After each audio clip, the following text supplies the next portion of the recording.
Hey everybody, and welcome back. Stage 20, the penultimate stage of the Giro D'Italia for 2025, and it is a three-man race. Isaak del Toro, 40 seconds clear of Richard Carapaz, and Simon Yates, a minute and 21 behind. Yesterday, 4,900 meters of climbing, brutal. Today, still 4,500 more with this huge 20-kilometer climb, I think averaging close to 9%, and then another uphill at the end with gravel into Sestriere, famous ski resort. Pretty touchy moment. A whole EF education team nearly went over the barrier there. They just all somehow said, I don't know where the turn is, and they just went straight. It was pretty scary. In the breakaway that had been ahead almost as much as 10 minutes all day, we did see Wout van Aert there, a bunch of other guys. But that breakaway, nobody was really in contention, so people weren't watching it. And it was only here then when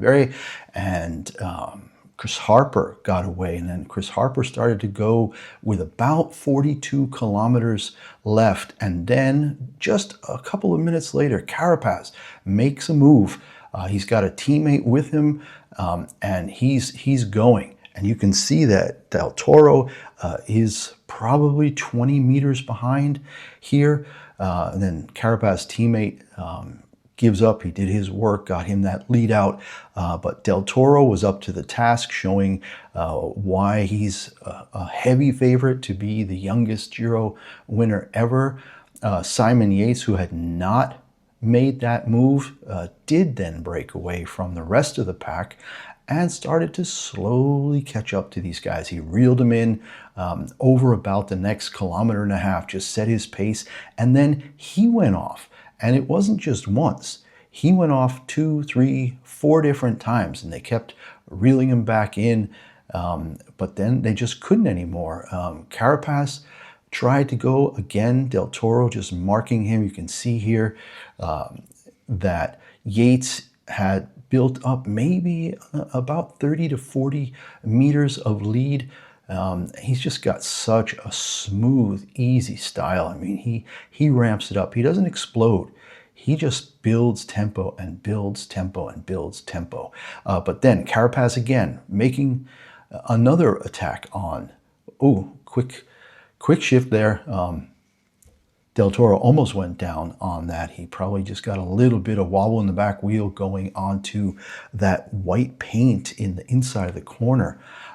But then you can see that they are on gravel for a large chunk of this as well. Really, really tough. Besides the Strade Bianche stage back in the first week, this climb, I mean, the dust, the cold. We saw some bits here where they still had snow on the side of the road, and now it was getting very, very touch and go. Carapaz trying to go again because Yates very quietly is a minute 37 ahead, which technically means he's in the maglia rosa. Here you can see some of that weather. You got the rocks, they're wet, it's foggy.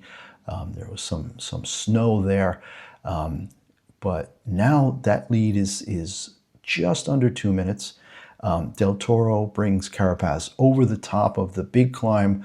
And then, you know, we mentioned that Wout van Aert had gone with the break, and strategy all of a sudden just jumped to the forefront here. Yates had a guy. He had Wout van Aert, and I think anybody would want to have Wout van Aert pulling for him. And Wout van Aert just went crazy and pulled through that downhill and onto the beginning of the final climb up into Sestriere. You can see Chris Harper here. He's going to take the stage win, but this face, I think the commentators were talking about apathy. And here we can see Wout van Aert saying, did my piece. Simon Yates is gone.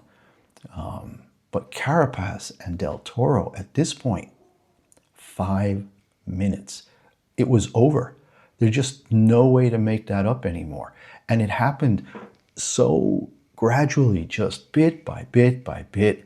Harper, no danger. He's going to win. It's his first major tour stage win. Super excited. What a great showing from him. I think it's the third Aussie stage win this Giro. They're held on for second, but here comes Simon Yates. And the question now is what the gap would be. It had been as high as 5 or 6 minutes, which would put him in pink. And he's just, you know, he can't believe it. He's in shock. And the emotion here from his team, they know already that that lead is insurmountable, and he just breaks down and cries. And I can imagine why. This is a guy who's going to be almost 33. He's nearing the end. All this posturing and sprinting at the end didn't mean much at all. Chapeau from Del Toro to Yates, because he knew what an amazing effort that was. So here you have Del Toro talking to Pellizzari. They're good friends. You know, Pellizzari, I think, ended up 6th or 7th overall. We'll see it in a second. But this is the man of the stage. Chris Harper gets that first big win. You can see Yates in 3rd, Garofoli, Rochas, Marcelloni, Verona, Poole, and then only in 9th is Del Toro. Pellizzari got 10th for the day. So a stage win for Harper here. But the big news is, with just one stage left, Simon Yates is 4 minutes up.